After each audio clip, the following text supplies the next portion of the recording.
Hello student, आज हम लोग क्या है लाइट चैप्टर पढ़ेंगे। ठीक है, क्लास कक्षा 10 की क्या है physics chapter.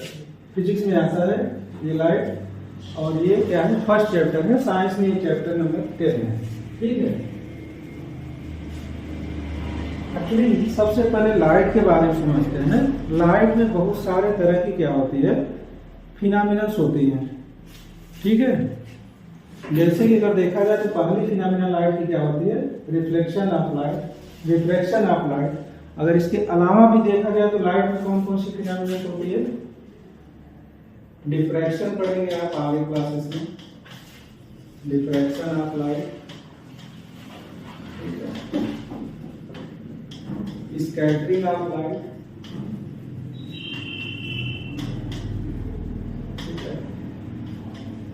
Interference of light, interference of light, polarisation, polarisation, Raman effect etcetera. There are so many मतलब phenomenals found in the light. और इन सब फिनोमिनल्स को एक्सप्लेन करने के लिए लाइट के अंदर कोई भी एक मतलब सिंगल मतलब मॉडल नहीं है जो कि ये सारे मतलब फिनोमिनन को एक्सप्लेन करे। इसके अलावा जैसे photo electric effect of light ये भी सब होता है। तो ये मतलब बहुत सारे फिनोमिनन होते हैं। उसके आधार पे लाइट को कुछ क्या है डुअल मतलब बिहेवियर में मतलब लाइट को रिप्रेजेंट किया जाता है। डुअल बिहेवियर का मतलब इन सब बातों को एक्सप्लेन करने के लिए कभी कभी लाइट को क्या है पार्टिकल के जैसा बिहेव किया जाता है। पार्टिकल नेचर, पार्टिकल नेचर, ठीक है, वेव नेचर। ये डुअल मतलब ये दो मॉडलिंग है लाइट को। लाइट को एज्यूम किया जाता है लाइट के पास क्या है पार्टिकल तरह होता है, बिहेव करता है, वेव की तरह बिहेव किया करता है। लेकिन हमारे जो सेक्शन में है जो कक्षा 10 में मतलब आप सिलेबस में पढ़ेंगे लाइट के बारे में, उसमें लाइट को कैसा मानते हैं रे बिहेवियर। रे behaviour is special case of I think that क्या है वेव नेचर। ठीक है, जिसमें कि फ्रीक्वेंसी लगभग क्या है amplitude very small and frequency 0। तो एक्चुअली क्या है पूरे रिफ्लेक्शन और रिफ्रैक्शन या इनफैक्ट पूरा क्लास 10 हमारा जो सिलेबस आधारित है उसमें लाइट को हम कैसा मॉडल करेंगे रे जैसा। मतलब लाइट एक सीधी रेखा में जैसे रे चलती है। क्लास 10 पिछले क्लासेस में आप रे के बारे में पढ़ाई होगा मैथमेटिक्स में, रे, लाइन एंड लाइन सेगमेंट। तो रे क्या होता है उसका स्टार्टिंग पॉइंट होता है लेकिन एंड पॉइंट क्या होता है नहीं होता है, वो उस दिशा में चली जाती है जब तक चलती रहती है। और ये भी वैसे चलती जाएगी जब तक ये लाइट के आगे कोई भी मीडियम नहीं चेंज होगा या कोई ऑब्स्टिकल नहीं आएगा। इट विल क्या है continue to going in the क्या है सेम डायरेक्शन। अब इसके बाद ये आता है कि रे ऑप्टिक्स मतलब में मतलब क्या लाइट को हमने एज्यूम कर लिया कि लाइट बिहेव एज ए रे। अब इसमें सबसे पहले क्या है रे मॉडल मतलब लाइट का एज्यूम करते हुए क्या करेंगे रिफ्लेक्शन पढ़ेंगे। अच्छा, इनफैक्ट एक बात और, लाइट का अगर जैसे पूछा जाए कि लाइट है क्या, तो लाइट इनफैक्ट मॉडल मतलब क्या है कंसेप्ट के हिसाब से लाइट को क्या है इलेक्ट्रोमैग्नेटिक मतलब क्या है वेव माना जाता है। इलेक्ट्रोमैग्नेटिक वेव्स के क्या है फॉर्म में लाइट को कंसीडर करते हैं। मॉडल मतलब क्या है concept about light. Electromagnetic wave क्या है दीज वेव्स आर क्या है सेम एज क्या है रेडियो मतलब वेव्स। ठीक है, जैसे रेडियो सिग्नल्स होते हैं, दे कैन क्या है ट्रेवल क्या है from one place to another place without क्या है सपोर्ट ऑफ मीडियम, या क्या है फ्री स्पेस में भी क्या है लाइट और आपकी इलेक्ट्रोमैग्नेटिक वेव चल सकती है। और इसी वजह से क्या होती है लाइट इलेक्ट्रोमैग्नेटिक अगर वेव नहीं होती तो सन से क्या है अर्थ तक जो है ये लाइट क्या है यहां तक नहीं आ पाती। ठीक है, तो लाइट क्या होते हैं क्योंकि सन और अर्थ के बीच में क्या है फ्री स्पेस मिलता है जहां पे कोई मीडियम उपलब्ध नहीं है। अगर वहां से यहां तक लाइट आ रही है तो लाइट मतलब इस बात का एविडेंस है कि लाइट को क्या है इलेक्ट्रोमैग्नेटिक वेव का क्या है प्रॉपर्टी रखता है। ठीक है, अब क्या है यहाँ पे, लेकिन हम कैसा मान के चलते हैं लाइट को, लाइट क्या है रे मतलब जैसा बिहेव करेगा। अब इसके बाद क्या होता है, सबसे पहले क्या है, ये जो बहुत सारी मतलब प्रॉपर्टीज लाइट के बारे में पढ़ना है, diffraction, scattering, interference, polarisation, German effect. और इसमें सबसे पहले क्या है, सबसे सिंपल जो मतलब इसकी फिनोमिना है लाइट की, वो क्या है, रिफ्लेक्शन है। रिफ्लेक्शन के बारे में समझते हैं। रिफ्लेक्शन क्या होता है, व्हेन ए लाइट रे क्या है incident on a smooth surface it is reflected back in the क्या है same medium, this phenomena of light is called क्या है एज रिफ्लेक्शन ऑफ लाइट। अब यहाँ पे देखो क्या है, कैसे समझते हैं ये, सपोज दैट क्या है स्मूथ सरफेस है, वो कर्व भी हो सकती है और आपका प्लेन भी हो सकती है। यहाँ पे जैसे समझिए कि ये वाली हमारी क्या है आपकी इंसिडेंट लाइट है येलो कलर में, और ये क्या है कोई सिलेंड्रिकल स्मूथ सरफेस है, उस पर टकरा रही है। टकराने पे क्या है, जिस पॉइंट पे टकरा रही है, पॉइंट ये पी पे, वहां पे क्या है एक ये नॉर्मल खींचा हुआ है, तो नॉर्मल के साथ जिस एंगल से आ रही है उसी एंगल से लौट जाती है। इसको लॉ ऑफ रिफ्लेक्शन के नाम से जानते हैं और आगे समझेंगे इस बात को अच्छे से, ठीक है। तो यहाँ पे क्या है, देखो क्या है, जिस पॉइंट पे टकराई और उसी पॉइंट पे टकराने के बाद क्या है, क्या होता है, अपने मार्ग क्या है बदल देती है, या से उसी माध्यम में आप कह सकते हैं कि लाइट लौट जाती है। इस फिनोमिना को क्या बोलते हैं, रिफ्लेक्शन ऑफ लाइट। और इसको हम किस मॉडल से एक्सप्लेन किए, रिफ्लेक्शन ऑफ लाइट को किस मॉडल से समझ रहे हैं, रे ऑप्टिक्स, या मतलब लाइट को हम क्या जो किया है कि लाइट क्या है एक रे के जैसा होता है, ठीक है। इसी तरह से क्या है अलग अलग ये जो प्रॉपर्टीज हैं उनको एक्सप्लेन करने के लिए लाइट को अलग अलग तरीके से क्या है हम एज्यूम करते हैं। अब देखिए थोड़ा सा रिफ्लेक्शन के बारे में और समझते हैं, ठीक है। जैसे कि मान लीजिए क्या है, ये कोई एक कर्व आपको दिख रहा है, लेकिन ये कोई कर्व सरफेस है। अब कर्व सरफेस पे कैसे रिफ्लेक्शन होगा, ये आपकी इंसिडेंट मतलब रेखा से हो गई, और ये क्या है कर्व सरफेस पे ये नॉर्मल खींचना है, लेकिन नॉर्मल खींचने के लिए किसी कर्व पे नॉर्मल खींचने के लिए क्या होता है, एक पहले टेंजेंट खींचेंगे, ये आपका T1 और T2 है, मतलब टेंजेंट हो गया।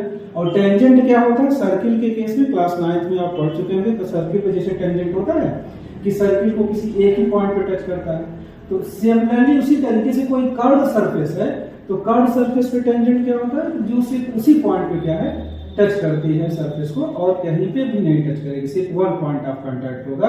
और उस टेंजेंट पे क्या होगा, उस पॉइंट पे जो नॉर्मल होगा वही बोला जाएगा कि सरफेस पे नॉर्मल है, ठीक है। बिकॉज क्या है कि वी ऑलरेडी नो द क्या है draw a normal to a line, तो जब इस लाइन पे जो नॉर्मल होगा वही क्या होगा इस सरफेस पे भी नॉर्मल होगा, और ये क्या हो जाएगी आपकी रिफ्लेक्टेड हो जाएगी। अगेन क्या होगा, ये एंगल मतलब ये इंसिडेंट एंगल और ये रिफ्लेक्टेड एंगल दोनों क्या हो जाएंगे इक्वल हो जाएंगे। अब क्या हो जाएगा, हमारा जो यहाँ पे कोस सीमित है, आपको देखेंगे जो रिफ्लेक्शन हो रहा है स्मूथ सरफेसेस कैसी होंगी, आपकी स्फेरिकल सरफेसेस होंगी। तो हमारे को जो ज्यादा समझना है क्लास 10th के हिसाब से कि किसी मतलब क्या है स्फेरिकल सरफेस होगी, स्मूथ सरफेस कैसे होगी स्फेरिकल, और इनफैक्ट वो जो सरफेसेस होंगी उनको क्या बोलेंगे, मिरर बोलेंगे। बिकॉज क्या है कि वन साइड आपका क्या है मिरर इज पॉलिश, मतलब एकदम स्मूथ करेगा, और ये पॉलिश इसलिए करते हैं जिससे कि रिफ्लेक्शन बहुत अच्छे तरीके से। तो क्या होगा कि अब स्फेरिकल सरफेस कैसे होगी, स्फीयर जैसे फुटबॉल होता है उसकी सरफेस के जैसा होगा। तो सपोज दैट अगर ये स्फीयर है, अब इसके किसी पॉइंट पे नॉर्मल कैसे ड्रा करते हैं, सपोज दैट क्या है here we have a point क्या है P अंदर क्या है spherical surface, and this is the क्या है सेंटर ऑफ द स्फीयर। तो इस पॉइंट पे नॉर्मल खींचने के लिए अगर ये वाला ऊपर वाला कंसेप्ट अप्लाई करें तो क्या हो जाएगा, हम पहले टेंजेंट खींचे इस सरफेस पे इस पॉइंट पे, देन क्या है वी ड्रा ए क्या है normal to this point, and this normal will call as क्या है नॉर्मल टू द सरफेस। लेकिन स्फेरिकल केस में क्या है नॉर्मल खींचना क्या है टेंजेंट से भी आसान है, वो टेंजेंट भी खींचने की जरूरत नहीं पड़ती। इनफैक्ट कैसे खींचेंगे, उस पॉइंट को सीधे ही क्या है सी से मिलाते हुए क्या है अगर आप आगे खींच देंगे तो क्या हो जाएगा, ये सरफेस पे क्या हो जाएगी नॉर्मल हो जाएगी, और यहाँ पे टेंजेंट भी खींचेंगे तो वो टेंजेंट पे भी क्या होगा ये नॉर्मल होगा। तो हालांकि क्या हो गया, मतलब कुल मिला के हमारा शॉर्टकट क्या निकला कि अगर क्या है स्फेरिकल सरफेसेस पे क्या है नॉर्मल खींचना है किसी भी पॉइंट पे, तो उस पॉइंट को क्या है सपोज दैट ये P डैश पॉइंट है, उस पॉइंट को सिंपली क्या करेंगे सेंटर से मिलाते हुए लाइन क्या है खींच देंगे और वो जो रे होगी वो क्या हो जाएगी, वो नॉर्मल हो जाएगी। दिस इज क्या है नॉर्मल। और टेंजेंट खींचेंगे यहाँ पे तो वो टेंजेंट पे भी नॉर्मल होगा, ठीक है। और ये अगर थोड़ा सा अगर कंसेप्ट हिंट अगर आप समझना चाहिए कि कंसेप्ट कहाँ से आया, आप जानते हो कि अगर आपका क्या है कोई सर्किल है, ठीक है, सर्किल पे क्या है अगर कोई लाइन जो है, ठीक है, कोई लाइन का है सेंटर से अगर पास हो, सेंटर से पास होने वाली लाइन क्या होती है, सर्किल पे क्या होती है नॉर्मल होती है, ठीक है। और यहाँ पे कोई टेंजेंट खींचेंगे वो पक्का क्या होगा, जो सेंटर से लाइन पास होगी वो टेंजेंट से मतलब क्या होगी, रेडियस है, रेडियस का रेडियस नॉर्मल होता है। यही कंसेप्ट यूज किया जाता है simply. This is very useful concept, इसलिए मैंने इसलिए आपको इतना टाइम दिया, ठीक है। नाउ लेटेस्ट क्या है लॉज ऑफ रिफ्लेक्शन पे आता है। तो मैंने आपको बोला था कि जो रिफ्लेक्शन जब लाइट क्या है, एक मतलब क्या है किसी माध्यम में चलती है और उसके सामने रास्ते में अगर कोई स्मूथ सरफेस आती है तो क्या होता है लाइट क्या होता है पुनः उसी माध्यम में लौट जाती है। पीछे मैंने बात एक लिखा था क्या है इन द सेम मीडियम, इसको आगे इसमें यहाँ पे समझते हैं क्या है इन द सेम मीडियम का मतलब क्या होता है। जैसे क्या है कोई आपकी एक इंसिडेंट लाइट आ रही है और ये पॉइंट बी पे एक कोई स्मूथ सरफेस से मार टकरा रही है। अगर ये स्मूथ सरफेस नहीं होती तो लाइट क्या होती सीधे चली जाती, और यहाँ पे अगर मीडियम 1 है और इधर मीडियम 2 है तो इस पी पॉइंट के बाद वो कहाँ पे पहुंचती मीडियम 2 में पहुंचती। लेकिन पी पे रिफ्लेक्शन की वजह से पुनः वो क्या है मीडियम 1 की तरफ क्या है मूव कर जाती है। इस वजह से वहां पे डेफिनेशन में लिखा है इन द सेम मीडियम का मतलब ये होता है कि when light ray incident on smooth surface, ठीक है, it reflected back in the same medium, this phenomenon of light is called क्या होता है रिफ्लेक्शन ऑफ लाइट। तो यहाँ पे क्या हो गया, अब ये क्या हो गया, यहाँ पी पे इंसिडेंट किया, फिर से हम क्या है नॉर्मल खींचेंगे और प्लेन नॉर्मल है तो प्लेन को क्या है हम लाइट से दिखाएंगे और कर्व सरफेसेस को हम क्या किसी कर्व से दिखाएंगे। कर्व ऐसे भी हो सकता है या इस तरह से हो सकता है, ठीक है। तो ये जब नॉर्मल हुआ तो जिस एंगल के साथ आ रही है इसको क्या है इंसिडेंस एंगल कहलाएगा और ये क्या हो जाएगा आपका रिफ्लेक्टेड एंगल होगा। 1 पॉइंट यहाँ पे नोट करने वाली बात ये है कि जो भी अगर क्या है एंगल ऑफ इंसिडेंस, इसको क्या बोलते हैं, ये एंगल ऑफ इंसिडेंस है, क्या है ये एंगल ऑफ इंसिडेंस है। और एंगल ऑफ इंसिडेंस बोला गया है तो यह एंगल ऑफ क्या है रिफ्लेक्शन, एंगल ऑफ रिफ्लेक्शन की बात करोगे ये दोनों ही क्या है ऑलवेज मेजर्ड, बोला जाए ना बोला जाए इनका मेजर जो है हमेशा नॉर्मल के साथ दिया जाएगा। दिस शुड बी क्या है नोटेड मतलब केयरफुली। तो लॉ ऑफ रिफ्लेक्शन क्या है, there are 2 laws of reflection, angle of incidence is always equal to the angle of reflection. मतलब एंगल ऑफ इंसिडेंस क्या होगा, इंसिडेंट रे और नॉर्मल के बीच का जो एंगल होगा वो एंगल ऑफ इंसिडेंस होगा, और एंगल ऑफ रिफ्लेक्शन क्या होगा जो नॉर्मल और क्या रिफ्लेक्टेड रे के बीच का एंगल होगा that will be called as angle of reflection. ये दोनों ये क्या है 10th के हिसाब से बहुत इंपॉर्टेंट प्रॉपर्टी है आपके लिए, ठीक है। मोस्टली क्या है आप जो पूरा इसमें रिफ्लेक्शन का फिनोमेना देखेंगे पढ़ेंगे, वी यूज क्या है दिस रूल। ये रूल क्या है वेक्टर फिजिक्स में होता है, अगले क्लासेस में आप हायर क्लासेस में इसका भी मतलब बड़ा ही मतलब क्या है खूबसूरती से यूज करेंगे। अगर देखा जाए तो ये नियम बहुत ही ज्यादा इंपॉर्टेंट है और ये ज्यादा मतलब एक बड़ी कंडीशन यूज करता है लॉज ऑफ रिफ्लेक्शन की, मतलब लाइट किस नियम से लौटती है ये वाली नियम क्या है बहुत ज्यादा जोरदार है। लेकिन क्या है यहाँ पे भी क्या है हमारा मोटो नहीं है, ठीक है, फर्दर कभी डिटेल में बात करेंगे इस नियम के बारे में बात करेंगे। Incident ray normal and reflected ray are क्या है always lie in the same plane, मतलब इन ए सेम प्लेन, किसी भी प्लेन मतलब क्या होगा ये 3 लाइनें क्या होती हैं, ठीक है, हमेशा क्या होगा किसी एक ही प्लेन पे लाई करेंगे। यहाँ पे एक बात और नोटिस करने वाली बात है, ज्योमेट्री में मतलब ऐसा मतलब आप आगे बढ़ोगे मतलब क्या है 11 12 में,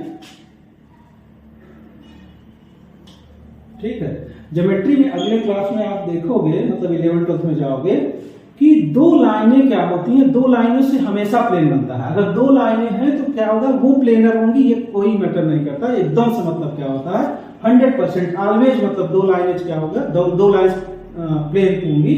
लेकिन 3 लाइनें हमेशा को प्लेनर होंगी या एक ही प्लेन में लाई करेंगी ये बात मतलब क्या होगा गारंटी नहीं दे सकती। लेकिन यहाँ पे क्या है ये नियम इस बात को गारंटी दे रहा है कि ये 3 लाइनें incident ray normal and reflected ray are क्या lie in a same plane, sorry, ठीक है। तो ये हो गया आपका लॉज ऑफ रिफ्लेक्शन। अब इसके बाद अगर देखें, ठीक है, तो डिफिनीशन ऑफ इमेज, देखो हमारा ये इंट्रोडक्टरी क्लास है, अभी हम क्या है ज्यादा लाइट के डिटेल में नहीं जाना चाहते, हम सिर्फ यहाँ पे लाइट के बारे में समझा और क्या है रिफ्लेक्शन फिनोमेना को समझे और क्या है किन मतलब क्या है कंडीशन या किन लिमिट में या क्या शर्त होगी जो कि लाइट रिफ्लेक्ट होगी, तो रिफ्लेक्ट होते समय लाइट किन बातों को ठीक है मानते हुए मतलब लौटेगी अपने मतलब उसी माध्यम में, वो मतलब नियम मतलब पढ़े लॉजिक को बोलेंगे। अब क्या है हमें रिफ्लेक्शन के द्वारा क्या है इमेज बनेगा, और इमेज क्या होता है दो फिनोमेना से बनता है, रिफ्लेक्शन से या रिफ्रैक्शन से, ठीक है। तो इसमें देखो डिफिनीशन ऑफ इमेज अगर पढ़े तो क्या है, व्हेन ए लाइट रे falls on an object, actually in fact इसको एक मिनट में अगर बात समझे कि कोई भी चीज का इमेज कैसे बनता है, जैसे हम कोई ऑब्जेक्ट को देखते हैं तो इमेज फॉर्मेशन तब भी होता है, वो इमेज कहाँ पे बनता है हमारे रेटिना में बनता है। तो ऑब्जेक्ट क्या होता है, अगर क्या ल्यूमिनेसेंस है मतलब खुद से लाइट पैदा करे तो कोई बात ही नहीं है, अगर लाइट नहीं पैदा करे तो उसका इमेज बनने के लिए उस पर क्या है किसी और सोर्स से लाइट उस पर क्या है पड़ना चाहिए। तो पहली बात वही बता रहा है, व्हेन ए लाइट रे क्या है falls on an object these रे क्या है रिफ्लेक्टेड बैक बाय द क्या ऑब्जेक्ट, वो ऑब्जेक्ट क्या करता है उस लाइट का क्या है, अब वो लाइट के मतलब ऑब्जेक्ट पे डिपेंड करता है वो लाइट कितना स्मूथ है, उसका कलर क्या है। तो अगर स्मूथ और क्या है रिफ्लेक्टिंग अगर मतलब ऑब्जेक्ट है तो क्या होगा वो मैक्सिमम पोर्शन क्या करेगा लाइट का रिफ्लेक्ट करेगा। अगर क्या ब्लैक कलर में अगर कोई ऑब्जेक्ट है तो वो क्या होगा मैक्सिमम एब्जॉर्ब कर देगा, बहुत कम मात्रा में क्या है रिफ्लेक्ट करेगा। तो वही चीज है कि जब किसी लाइट मतलब कोई लाइट किसी ऑब्जेक्ट पहुंचेगी तो क्या है लाइट मतलब रिफ्लेक्शन होगा, ठीक है। रिफ्लेक्शन सिर्फ दो ही चीजें नहीं करेंगे लाइट का, या तो ब्लैक होल या तो आप कह सकते हो परफेक्ट जो ब्लैक बॉडी होती है वो परफेक्ट एब्जॉर्ब कर देती है, मतलब जितना लाइट पड़ेगी पूरा का पूरा एब्जॉर्ब करेगा, फिर उनका इमेज भी नहीं बनेगा, ठीक है। उनका इमेज क्या होगा नहीं बनेगा क्योंकि कोई लाइट तो रिफ्लेक्ट हुआ नहीं। इन दीज रेज, ठीक है, जब अगर ऑब्जेक्ट पे जब लाइट पड़ी वो लाइट क्या जब रिफ्लेक्टेड हुआ तो इफ दीज रेज अगेन क्या है रिफ्लेक्टेड या reflected by some smooth surfaces. अब भाई अगर ऑब्जेक्ट से अगर कोई इमेज अगर लाइट चलेगी तो ऑलवेज डाइवर्जिंग नेचर का होगा, और अगर वो जो मतलब डाइवर्ज होते हुए रे हैं अगेन क्या है किसी मतलब क्या है डिवाइस से रिफ्लेक्ट किया जाए या रिफ्रैक्शन उसमें हो बाय सम स्मूथ सरफेसेस या मतलब लेंसेस, मतलब क्या होगा जो रिफ्लेक्शन होगा वो तो क्या होगा स्मूथ सरफेसेस होगा और रिफ्रैक्शन किससे होगा वो लेंस से होता है, ठीक है। तो दे क्या है एक्चुअली मीट आर क्या है अपीयर टू मीट एट क्या है सम पॉइंट, मतलब क्या होगा कि जब ये रिफ्लेक्ट बैक होगी तो वो जो रिफ्लेक्टेड या रिफ्रैक्टेड रे होगा या तो एक्चुअली कहीं पे जाके मिलेंगी या तो क्या होगा कहीं से पे वो मिलते हुए प्रतीत होंगी। मतलब अगर मान लो क्या है डाइवर्जिंग मतलब अगर कन्वर्ज नहीं हो पाया तो आप पीछे एक्सटेंड करोगे तो क्या होगा मिलते हुए देखा था। इसको जब इमेज बनेगा तो ये अपीयर टू मीट या एक्चुअली मीट का मीनिंग वहां पे समझ में आएगा। वेयर दे क्या है मीट और अपीयर टू मीट क्या होता है कार्ड क्या है इमेज ऑफ द मतलब ऑब्जेक्ट, जो भी ऑब्जेक्ट से लाइट चली थी। और इमेज फॉर्मेशन का कंसेप्ट ये है कि आपको सबसे पहले क्या है किसी एक पॉइंट का इमेज बनाना चाहिए। अगर आप पॉइंट का इमेज बनाना सीख गए तो आप ऑब्जेक्ट का भी इमेज पक्का बना लोगे, एक्सटेंडेड ऑब्जेक्ट का, क्योंकि कोई भी ऑब्जेक्ट कई सारे पॉइंट से मिलकर बनी होंगी। आप छोटे मोटे क्लासेस में जैसे आप हाथी वगैरह डॉटेड हाथी अगर देखते हैं और पॉइंट को मिला दो तो क्या होता है जन्म, और आपका पूरा मोबाइल का जो फोटो भी होता है वो भी क्या होता है पॉइंट होता है जिसको आप पिक्सल बोलते हो। तो इसलिए क्या होता है अगर इमेज आप बनाना सीखना चाहते हैं ठीक है लाइव में तो आपको क्या होना चाहिए पॉइंट इमेज फॉर्मेशन का कंसेप्ट एकदम क्लियर होना चाहिए। आज की क्लास एकदम से क्या है फॉर्मल है, बाकी डिटेल में अगले क्लासेस में देखेंगे इसको।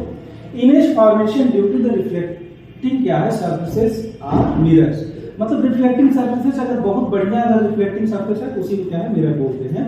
और ये मिरर कितने तरह के होते हैं तीन तरह से होते हैं, प्लेन मिरर होता है, कॉन्वेक्स मिरर होता है एंड कॉन्केव मिरर होता है, ठीक है।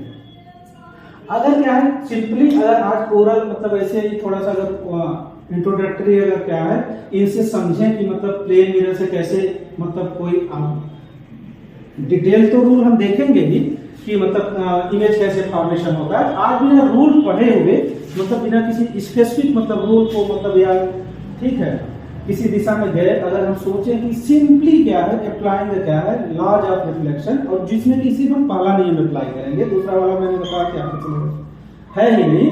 तो क्या है प्लेन मिरर से अगर देखा जाए तो कोई अगर हमारे पास सपोज दैट प्लेन मिरर है तो इससे क्या है कैसे मतलब लाइट हमारी क्या है के द्वारा किसी ऑब्जेक्ट का इमेज बनेगा। तो सपोज दैट ये आपका एक प्लेन मिरर है, ठीक है, और ये क्या है, मान लो हम ये पॉलिश कर दिए तो ये क्या होगा, तभी मिरर कहलाएगा। अब इसके सामने क्या है, कोई ऑब्जेक्ट है ओ, इस ऑब्जेक्ट का क्या है, हमें इमेज बनाना है। तो कैसे बनाएंगे, यहाँ से कोई एक रे चलेगी, ये इंसिडेंट रे हो गई, ठीक है। अब यहाँ पे जहाँ पे ये पॉइंट पे इंसिडेंट किया वहां पे क्या खींचेंगे, हम एक नॉर्मल ड्रा करेंगे, ठीक है, ये आपका हो गया नॉर्मल। अब ये बताओ नॉर्मल क्या होगा, जिस एंगल से लाइट आई है उसी एंगल से क्या हो जाएगी, लाइट आपकी रिफ्लेक्ट हो जाएगी। तो देखो ये उसी एंगल से मान लो सपोज दैट ये रिफ्लेक्ट हो गई, तो ये क्या हो गया, ये रिफ्लेक्टेड रे हो गया आपका।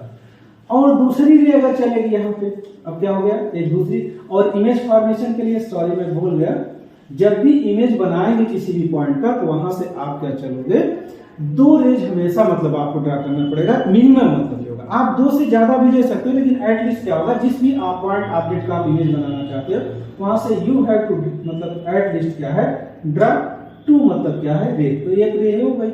अब यहाँ पर फिर से अगेन क्या करेंगे, हम एक नॉर्मल ड्रा करेंगे उस पॉइंट पे जहां पे टकराएगी, ठीक है, ये नॉर्मल हो गया। और जिस एंगल से आई है उसी एंगल से क्या करेगी, ये रिफ्लेक्टेड बैक हो जाएगी। अब ये बताइए, यहां पे रिफ्लेक्शन के बाद जो है, ठीक है, ये एंगल बराबर ये एंगल, ये एंगल बराबर ये एंगल, तो ये देखो क्या है, नंबर 1 मतलब हमारी रे थी, और ये नंबर 1 क्या है, रिफ्लेक्टेड रे है। ये number 1 incident, number 2 incident ray है, और ये नंबर 2 रिफ्लेक्टेड रे। तो ये क्या है, ये 1 वाली लाइन और ये 2 वाली लाइन आपस में कहीं एक्चुअली मिलेंगी, सर्टेनली दे नेवर मेड क्या है इन दिस, यही क्या है। लेकिन क्या होगा, अगर ये दोनों लाइन चली है तो कहीं ना कहीं इमेज फॉर्मेशन है। तो मैंने बोला क्या, एक्चुअली मेड, यहाँ पे एक्चुअली मेड तो नहीं हो रहा, लेकिन they are actually appear to made. कैसे, अगर इसको क्या है, अगर उसी डायरेक्शन में अगर डॉटेड अगर बढ़ाएं और इसको भी क्या है उसी डायरेक्शन में क्या है अगर एक्सटेंड करेंगे, तो हम ये देखेंगे कि इस ऑब्जेक्ट का इमेज मतलब ये दोनों ऐसा लगेगा, जब इधर से देखेंगे तो इस पॉइंट से चलते हुए प्रतीत होंगी, जो कि ऑब्जेक्ट ओ का क्या है, ये इमेज कहलाएगा। और ये क्या होगा, in the case of plane mirror, जितने ये आगे होगा उतना ही क्या होगा, ये मिरर से पीछे होगा। तो मतलब मिरर, प्लेन मिरर के केस में मतलब किसी पॉइंट ऑब्जेक्ट का इमेज बहुत ही आसान है, वो प्लेन मिरर से जितना सामने दूर है उतना क्या होगा, पीछे होगा, उसी का ऑब्जेक्ट हो जाता है। और ये कैसा होगा, वर्चुअल होगा। ये वर्चुअल इमेज क्या होता है और रियल इमेज क्या होता है, आगे मतलब पढ़ेंगे। अब देखो बाई ए कॉन्वेक्स, अब यहाँ पे हमने कुछ नहीं किया, कोई मतलब हमने क्या रटन पंथी नहीं किया है, क्या है, सिंपली हमने क्या है, लॉ ऑफ रिफ्लेक्शन लगाया है, ठीक है। अब देखो बाई ए कॉन्वेक्स मिरर, अगर इसको अगर समझे तो क्या होगा, इसमें भी देखो कैसे समझते हैं कि हम मिरर मतलब इमेज बनाते हैं। तो कॉन्वेक्स मिरर ये होता है। अब ये कॉन्वेक्स मिरर क्या होता है आगे समझेंगे, मैंने पहले बताया कि क्या है, आपकी इंट्रोडक्टरी क्लास है, ठीक है, बाकी डिटेल से धीरे धीरे अच्छे से पढ़ेंगे। तो ये क्या हो गया, ये प्रिंसिपल एक्सिस कहलाती है, और ये क्या है, पॉइंट ऑफ इंसिडेंस है, ठीक है। अब इसमें क्या हो गया, ये जो कर्व सरफेस है उसका सेंटर ऑफ कर्वेचर हमें पता है, ये सी है, ये कर्व सरफेस। इससे क्यों सी पता किया, जिससे कि इसमें हम नॉर्मल ड्रा करें। अब सपोज दैट यहाँ पे क्या है, कोई हमारे पास एक ऑब्जेक्ट है, ठीक है, ये हमारी ऑब्जेक्ट हो गई। अब इस ऑब्जेक्ट का क्या है, हमें इससे मिरर बनाना है, ये आपके कॉन्वेक्स मिरर से। तो यहाँ से क्या करेंगे, एक लाइट रे इंसिडेंट होगी, ठीक है, ये लाइट रे है। अब ये लाइट रे क्या करेगी, रिफ्लेक्ट हो जाएगी यहाँ पे पॉइंट की, क्योंकि आगे तो जा नहीं सकती, लॉ ऑफ रिफ्लेक्शन से मतलब रिफ्लेक्ट होगी। तो क्या करेंगे, लॉ ऑफ रिफ्लेक्शन क्या बोलता है, इस जहां पे टकराई है वहां पे क्या करेंगे, हम खींचेंगे नॉर्मल, और जिस एंगल से आई है उसी एंगल से लौट जाएगी। तो क्या हो गया, एंगल इस एंगल के साथ लौट गई, जिस एंगल से आई है उसी एंगल से लौट गई। अब दूसरी क्या है, अच्छा ये वाली लाइन देखा जाए इस सरफेस पे नॉर्मल है, क्योंकि देखो ये सेंटर ऑफ मतलब अगर एक कर्वेचर है तो सेंटर से पास हो गई। तो ये जो लाइन अगर जाएगी, अगर यहाँ पे देखा जाए तो अगर एक लाइन अगर ऐसे ड्रा करें, ये देखो ये नॉर्मल, ऑलरेडी ये नॉर्मल ही है, तो जिस एंगल के साथ आई है उसी एंगल के साथ क्या हो जाएगी, लौट जाएगी। तो यहाँ पे क्या हो जाएगा, ये दोनों को समझे तो देखो यहाँ पे ये आई ए है और ये क्या है आपका आर बराबर होगा, और यहाँ पे क्या है, ये आई ए है, आर ये है, ये दोनों बराबर होगा। अब देखो अगेन फिर ये दोनों लाइनें कभी नहीं मिलती दिखेंगी, लेकिन अगर इसको आप पीछे एक्सटेंड करोगे, सॉरी दूसरे को रस करते हैं, अगर आप इसको पीछे एक्सटेंड करेंगे तो ये आपको क्या है, ये दोनों लाइन कहाँ से निकलती हुई दिखेंगी, जहां पे देखो ये रिफ्लेक्टेड रे है, और ये वाले को भी एक्सटेंड करो, ठीक है। तो ये दोनों कहाँ पे मिली, देखो ये वाली लाइन और ये वाली लाइन पीछे एक्सटेंड करने पे आपको यहाँ पे मिल रही है, ठीक है। ये आपका क्या है, इमेज हो जाएगा। तो ये जो इमेज थी इसकी इमेज क्या है, छोटी मिली। और ये बताओ क्या, ये भी कैसा हो गया आपका, ये अगेन ये आपका एक वर्चुअल इमेज है। क्यों वर्चुअल इमेज कब बनता है, जब रियली में मतलब क्या होता है, रिफ्लेक्शन के बाद या रिफ्लेक्शन के बाद एक्चुअली लाइट कभी भी इंटरसेक्ट ना करे। तो दिस इज देखो क्या है, अभी आप ये सब पढ़ोगे और अगर देखोगे तो क्या है, इसमें क्या है, बहुत सारा नियम है, सर्टेन 3-4 रूल होता है स्फेरिकल मिरर से। हमने कुछ भी नहीं किया, हमने क्या है सिर्फ पहला नियम। और मैं आपको आगे विश्वास भी दिलाता हूँ कि आगे भी आपको 4-5 नियम जो पुस्तक में दिया होता है अलग है। इस पूरे चैप्टर का सिर्फ और सिर्फ क्या ब्रह्मास्त्र रिफ्लेक्शन में पहले नियम के अलावा मैं आगे कुछ भी एक्सप्लेन, जितना भी इमेज फॉर्मेशन है, जितनी भी चीजें एक्सप्लेन होगी, सब क्या होगा, सिर्फ पहले नियम से ही एक्सप्लेन करेंगे। बाकी आपके जो रूल भी है वो सब भी कहां से निकल के आते हैं, फर्स्ट लॉ ऑफ रिफ्लेक्शन, जिसमें कि एंगल ऑफ इंसिडेंस बराबर क्या होता है, एंगल ऑफ रिफ्लेक्शन होता है। दैट्स ऑल ओवर, ठीक है। अब क्या होगा, नेक्स्ट क्लास में मिलते हैं थोड़ा और डिटेल